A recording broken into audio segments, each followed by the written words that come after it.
Hi friends, welcome back to our YouTube channel. I hope ಎಲ್ಲರೂ ಚೆನ್ನಾಗಿದ್ದೀರಾ ಅಂತ ಅಂದ್ಕೊಂಡಿದ್ದೀನಿ. ನಾನು ಕೂಡ ತುಂಬಾ ಚೆನ್ನಾಗಿದ್ದೀನಿ.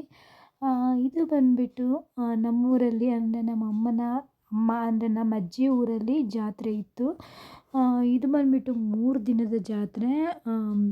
ನಮ್ಮೂರು ಬಂದುಬಿಟ್ಟು ಕಣೇನೂರು ಅಂತ ಊರ ಹೆಸರು. ಹುಲ್ಲಹಳ್ಳಿ ಪಕ್ಕ ಇರೋದು. ಇದು ನಂಜನಗೂಡು ಸೈಡ್ ಬರುತ್ತೆ. ನಂಜನಗೂಡು ಹತ್ರ ಇರೋರಿಗೆ ಆಲ್ಮೋಸ್ಟ್ ಗೊತ್ತಿರುತ್ತೆ ಈ ಹಳ್ಳಿ. ಇಲ್ಲಿ ಬಂದುಬಿಟ್ಟು ವರ್ಷಕ್ಕೆ ಒಂದು ಸಾರಿ ಜಾತ್ರೆ ನಡೆಯುತ್ತೆ. 3 ದಿನದ ಜಾತ್ರೆ. ತುಂಬ ಊರುಗಳಿಂದ ಇಲ್ಲಿಗೆ ಭಕ್ತಾದಿಗಳು ಬರ್ತಾರೆ. ಅವರು ಬಂದು ಅವರು ಹರಸ್ಕೊಂಡಿರ್ತಾರಲ್ವ, ಹರಕೆ ಎಲ್ಲ ಕಟ್ಕೊಂಡಿರ್ತಾರೆ, ಅದನ್ನು ತೀರ್ಸೋದಕ್ಕೆ ಅಂತ ಜಾತ್ರೆ ದಿನ ಬರ್ತಾರೆ. ಭಾನುವಾರ ನೈಟು ಸ್ಟಾರ್ಟ್ ಆಗುತ್ತೆ, ಮಧ್ಯರಾತ್ರಿ. ಹರಕೆ ಕಟ್ಕೊಂಡಿರೋರೆಲ್ಲ ಬಾಯಿಗೆ ಬೀಗ ಹಾಕೋದು ಅಂತಾರಲ್ವ ಹಳ್ಳಿಗಳ ಸೈಡು, ಅದೆಲ್ಲನೂ ಮಧ್ಯರಾತ್ರಿ ಹರಕೆ ಕಟ್ಕೊಂಡಿರೋರೆಲ್ಲ ಬೆಳಗ್ಗೆಯಿಂದ ಸಂಜೆ ತನಕ ನೀರನ್ನು ಕುಡಿದೇ ಸಹ ಉಪವಾಸ ಇದ್ದು ಸಂಜೆ ದೇವಸ್ಥಾನದಲ್ಲಿ ಬಾಯಿ ಬೀಗ ಹಾಕಿಸ್ಕೊಂಡು ಊರ ಒಳಗಡೆಯಿಂದ ದೇವಸ್ಥಾನಕ್ಕೆ ನಡ್ಕೊಂಡು ಬರ್ತಾರೆ ದೇವ್ರ ಜೊತೆ. ಸುಮಾರು ಒಂದು 12 ಗಂಟೆಗೆ ಸ್ಟಾರ್ಟ್ ಆಗಿ ಅದು ದೇವಸ್ಥಾನಕ್ಕೆ ಬರೋ ಗಂಟ ಒಂದು 5 ಗಂಟೆ, 5:30, 6 ಗಂಟೆ ಆಗೋಗ್ಬಿಡುತ್ತೆ. ಸೊ ಅಲ್ಲಿ ತನಕನೂ ಜೋರಾಗಿ ಪಟಾಕಿ ಎಲ್ಲ ಹೊಡೆದು ತುಂಬ ವಿಜೃಂಭಣೆಯಿಂದ ಆಚರಿಸ್ತಾರೆ ಅಂತಲೇ ಹೇಳ್ಬೋದು. ನಾನು ಚಿಕ್ಕ ವಯಸ್ಸಿನಿಂದನೂ ನೋಡ್ಕೊಂಡು ಬರ್ತಾಯಿದ್ದೀನಿ ಈ ಜಾತ್ರೆನ. ಸೊ ಲಾಸ್ಟ್ ಇಯರ್ ನನಗೆ ಹೋಗೋಕ್ಕಾಗಲಿಲ್ಲ, ಸಮ್ ರೀಸನ್ಸ್. ಬಟ್ ಈ ಸಲ ನಾನು ಹೋಗಲೇಬೇಕು ಅಂತ ಅಂದ್ಕೊಂಡು ಹೋದೆ. ನೀವು ನೋಡ್ತಾ ಇರ್ಬೋದು ದೇವಸ್ಥಾನನ ಎಷ್ಟು ಚೆನ್ನಾಗಿ ಅಲಂಕಾರ ಮಾಡಿದ್ದಾರೆ ಅಂತ. ನಮ್ಮೂರ ದೇವ್ರ ಹೆಸರು ಬಂದುಬಿಟ್ಟು ಕಣೇನೂರು ಮಾರಮ್ಮ ಅಂತ, ಕೌಮಾರಮ್ಮ ಅಂತಲೂ ಕರೀತಾರೆ. ತುಂಬ ಪವರ್ಫುಲ್ ದೇವರು. ಏನೇ ಹರಕೆ ಕಟ್ಕೊಂಡ್ರೂ ಸಹ ನೆರವೇರಿಸ್ತಾರೆ. ಸೊ ಈ ವರ್ಷ ನಾವು ಹರಕೆ ಕಟ್ಕೊಂಡ್ರೆ ನೆಕ್ಸ್ಟ್ ವರ್ಷ ಜಾತ್ರೆ ಟೈಮಲ್ಲಿ ಅದನ್ನು ತೀರಿಸ್ಬೇಕು. ತುಂಬ ಹಳ್ಳಿಗಳಿಂದ ಜನಗಳು ಬಂದಿದ್ದರು. ತುಂಬ ದೊಡ್ಡದಾಗಿ ಜಾತ್ರೆ ನೆರವೇರುತ್ತೆ ಅಂತಲೇ ಹೇಳ್ಬೋದು. ಸೊ ಇದು ದೇವರು ಬರೋ ಟೈಮ್ಗೆ ಜನಗಳೆಲ್ಲ ತುಂಬಾ ನೋಡಿ ಸೇರ್ಕೊಂಡ್ಬಿಟ್ಟಿದ್ದಾರೆ. ತುಂಬ ಅಂದರೆ ತುಂಬ ಪಟಾಕಿ ಎಲ್ಲ ಸಿಡಿಸ್ತಾರೆ, ಹಾಗೆ ಆಕಾಶ ದೀಪ ಎಲ್ಲ ಬಿಡ್ತಾರೆ. ತುಂಬ ಚೆನ್ನಾಗಿ ನಡೆಯುತ್ತೆ. ಸೊ ನಾನು ಈ ಸರಿ ನನ್ನ ಮಗನ ಕರ್ಕೊಂಡು ನನ್ನ ಅಕ್ಕಂದಿರ ಜೊತೆ ಹೋಗಿದ್ದೆ. ಆ್ಯಂಡ್ ನನ್ನ ಹಸ್ಬೆಂಡ್ಗೆ ಲೀವ್ ಇಲ್ದಿರೋ ಕಾರಣ ಅವರು ಟ್ಯೂಸ್ಡೇ ಬಂದು ಜಾಯಿನ್ ಆದರು. ಸೊ ನೀವು ನೋಡ್ತಾ ಇರ್ಬೋದು ಎಷ್ಟೊಂದು ಜನ ಇದ್ದಾರೆ ಅಂತ. ಪಟಾಕಿ ಆಗಲಿ ತುಂಬ ಪಟಾಕಿ ಇರ್ತಾರೆ. ಅಕಸ್ಮಾತ್ ಏನಾದರೂ ತಪ್ಪು ಮಾಡಿ ಬಂದಿರೋರು ಅಂದರೆ ಈ ಪಟಾಕಿ ಹೊಡೆಯೋ ಟೈಮಲ್ಲಿ ಏನಾದ್ರು ಒಂದು ತಪ್ಪು ಮಾಡಿ ಬಂದಿರ್ತಾರಲ್ವ, ಅವ್ರಿಗೆ ಏನಾದ್ರು ಒಂದು ಕಣ್ಣಿಗೋಗಿ ಪಟಾಕಿ ಆಗೋದಿರ್ಬೋದು, ಸಿಡಿಯೋದಿರ್ಬೋದು, ಆ ಥರ ಆಗಿರ್ಬೋದು ಕೆಲವೊಂದು ಸರಿ. ಬಟ್ ಈ ಸರಿ ನನಗೆ ಗೊತ್ತಿರೋ ಎಲ್ಲೂ ಆ ಥರ ಆಗಿಲ್ಲ. ಎಲ್ಲ ಸೌಂಡು, ಜನಗಳ ಸೌಂಡು, ಅಲ್ಲಿ ವಾದ್ಯಗಳ ಸೌಂಡು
ಇನ್ನೊಂದು ದೇವಸ್ಥಾನದಿಂದ ದೇವ್ರನ್ನ ತರ್ತಾರೆ. ಅಂದರೆ ಬಾಯಿ ಬೀಗ ಎಲ್ಲ ಹಾಕಿಸ್ಕೊಂಡಿರೋ ಅಂಥವ್ರೆಲ್ಲರನ್ನ ದೇವ್ರ ಜೊತೆ ಬರ್ತಾರೆ. ಅವ್ರು ಬಂದ್ರಂತೂ ಕಾಲಿಡೋಕ್ಕೂ ಜಾಗ ಇರಲ್ಲ, ಅಷ್ಟೊಂದು ರಶ್ ಇರುತ್ತೆ. ಇದು ಬಂದುಬಿಟ್ಟು 3 ದಿನ ನಡೆಯೋ ಹಬ್ಬ. ಭಾನುವಾರ, ಸೋಮವಾರ, ಮಂಗಳವಾರ. ಪ್ರತಿ ವರ್ಷವೂ ಸಹ ಇದೇ ಥರ ಬೀಳುತ್ತೆ, ಭಾನುವಾರ, ಸೋಮವಾರ, ಮಂಗಳವಾರ. ಪ್ರತಿ ವರ್ಷವೂ ಸಹ ಭಾನುವಾರ, ಸೋಮವಾರ, ಮಂಗಳವಾರನೇ ಬೀಳೋದು. ಈ ದಿನಗಳಲ್ಲೇ ಹಬ್ಬ ಬೀಳುತ್ತೆ. ಆ್ಯಂಡ್ ಹೇಳಿದ್ನಲ್ವ, ಭಾನುವಾರ ಸೋಮವಾರ ಮಧ್ಯರಾತ್ರಿಯಿಂದ ಸ್ಟಾರ್ಟ್ ಆಗುತ್ತೆ ಹಬ್ಬ ಅಂತಲೇ ಹೇಳ್ಬೋದು. ಎಲ್ಲರ ಮನೆಯಲ್ಲೂ ಬಗೆ ಬಗೆಯ ಥರದ ತಿಂಡಿಗಳನ್ನ ಮಾಡಿಕೊಂಡು ಎಲ್ಲ ಊರಿನ ನೆಂಟರುಗಳಿಗೂ ಹೇಳ್ಕೊಂಡು ಎಲ್ಲರ ಮನೆ ನೋಡೋಕ್ಕೂ ಚೆನ್ನಾಗಿರುತ್ತೆ. ಯಾಕಂದರೆ ತುಂಬ ಮನೆಗಳಿಗೆ ನೆಂಟರುಗಳು ಬಂದಿರ್ತಾರೆ. ಊರನ್ನೇ ನೋಡೋಕ್ಕೆ ಒಂಥರ ಖುಷಿ ಇರುತ್ತೆ.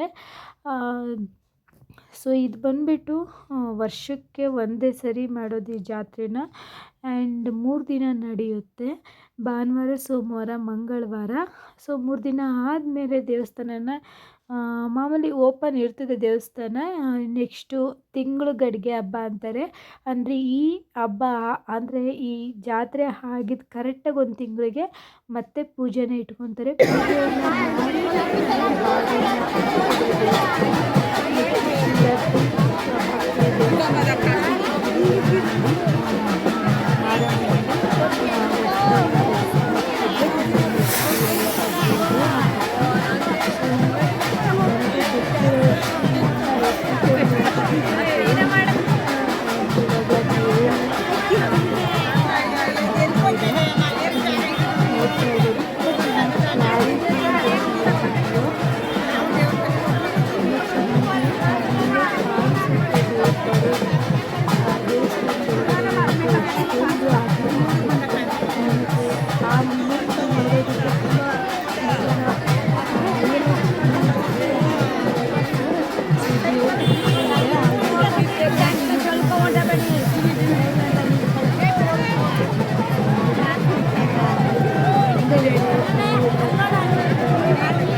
ಒಳಗಡೆ ಹೋಗೋದಕ್ಕೆ ಸ್ವಲ್ಪನೇ ಹಠ ಮಾಡ್ತಾಯಿದೆ ಅಂತಂದರೆ ಅಕ್ಕ ತಂಗಿಯರು ವರ್ಷಕ್ಕೆ ಒಂದೇ ಸರಿ ನೋಡೋದಲ್ವ, ಅದು ಆಗಿಂದಲೂ ನಡ್ಕೊಬಂದಿರೋದು. ಆ ಥರ ಅಕ್ಕ ತಂಗಿರು ವರ್ಷಕ್ಕೆ ಒಂದೇ ಸರಿ ಮುಖಗಳನ್ನ ನೋಡೋದು. ಅದರಿಂದ ಅಳ್ತವೆ, ನಾವು ಹೋಗಲ್ಲ, ಅವ್ರವ್ರ ದೇವಸ್ಥಾನಕ್ಕೆ ಹೋಗಲ್ಲ ಅನ್ನೋದನ್ನು ಹಠ ಮಾಡೋದು. ಈ ಮೂಮೆಂಟ್ನ ನನಗೆ ವೀಡಿಯೋ ಮಾಡ್ಕೊಳ್ಳುವಾಗ ನಿಜವಾಗ್ಲೂ ಹೇಳ್ತೀನಿ, ನಂಗೆ ಒಂಥರ ಭಯನೇ ಆಗ್ತಾಯಿತ್ತು. ಅಲ್ಲಿ ನೀವು ನೋಡ್ತಾ ಇರ್ಬೋದು, ಮೊದಲು ಬಂದಿದ್ದು ಮಾರಮ್ಮ, ಅವ್ರದ್ದೇ ದೇವಸ್ಥಾನ ಇದು. ಬಂದ ತಕ್ಷಣವೇ ಅವರು ಒಳಗಡೆ ಹೋಗ್ಬಿಟ್ರು. ನೆಕ್ಸ್ಟು ನಿಮಗೆ ಕಾಣಿಸ್ತಾ ಇದೆಯಲ್ವ, ಆ ದೇವಸ್ಥಾನದೊಳಗಡೆ ಹೋಗೋದಕ್ಕೆ ಸ್ವಲ್ಪನೇ ಹಠ ಮಾಡ್ತೀವಿ ಅಂತಲೇ ಹೇಳ್ಬೋದು. ಹೋಗ್ತಾನೆ ಇರಲಿಲ್ಲ ದೇವ್ರ ಒಳಗಡೆ. ಸೊ ಸ್ವಲ್ಪ ಹೊತ್ತು ಅಲ್ಲೇ ಓಡಾಡಿ ಆಮೇಲೆ ಒಳಗಡೆ ಹೋಯಿತು.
ಸೊ ನೀವೇ ನೋಡ್ದಂಗೆ ತುಂಬ ಹೊತ್ತು ಹೊರ್ಗಡೆನೇ ಇದ್ದು ನಂತರ ದೇವರು ಒಳಗಡೆ ಹೋಯ್ತು. ದೇವಸ್ಥಾನದ ಒಳಗಡೆ ನೋಡ್ತಾ ಇರ್ಬೋದು ಎಷ್ಟೊಂದು ಜನ ಇದ್ದಾರೆ ಅಂತ.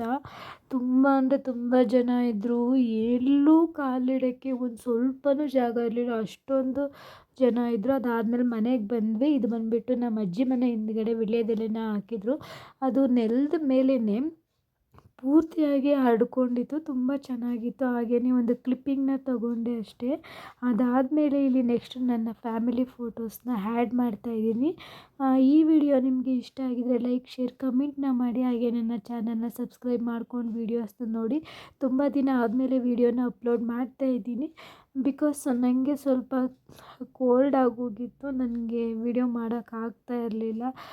ಇನ್ನೊಂದು ಪ್ರಾಬ್ಲಮ್ ಏನಂದರೆ ಮೊಬೈಲಲ್ಲಿ ನೆಟ್ವರ್ಕ್ ಪ್ರಾಬ್ಲಮ್ ತುಂಬಾ ಇರೋದ್ರಿಂದ ನಾನು ಯಾವುದೇ ರೀತಿ ವೀಡಿಯೋಸ್ನ ಅಪ್ಲೋಡ್ ಮಾಡೋಕ್ಕಾಗಿಲ್ಲ. ಸೊ ವೀಡಿಯೋಸ್ ಮಾಡಿದ್ದೀನಿ, ಎಡಿಟಿಂಗು ಕೂಡ ಆಗಿದೆ. ಸೊ ನೆಕ್ಸ್ಟು ಅಪ್ಲೋಡ್ ಮಾಡ್ತೀನಿ ಒನ್ ಬೈ ಒನ್. ಸೊ ಈ ವಿಡಿಯೋ ನಿಮಗೆ ಇಷ್ಟ ಆಗಿದರೆ ಲೈಕ್, ಶೇರ್, ಕಮೆಂಟ್ನ ಮಾಡಿ. ನಾನು ಹೇಳಿದೆ ಅಲ್ವಾ ನಿಮಗೆ ಮಾರಮ್ಮ ದೇವರು ಅಂತ, ಹೌದು ಇದೇನೆ. ಸೊ ದೇವರು ಎಲ್ರಿಗೂ ಆಯುಷ್ಯ, ಆರೋಗ್ಯ, ಐಶ್ವರ್ಯ ಕೊಟ್ಟು ಕಾಪಾಡಲಿ ಅಂತ ನಾನು ಕೇಳ್ಕೊತೀನಿ. Thank you for watching guys.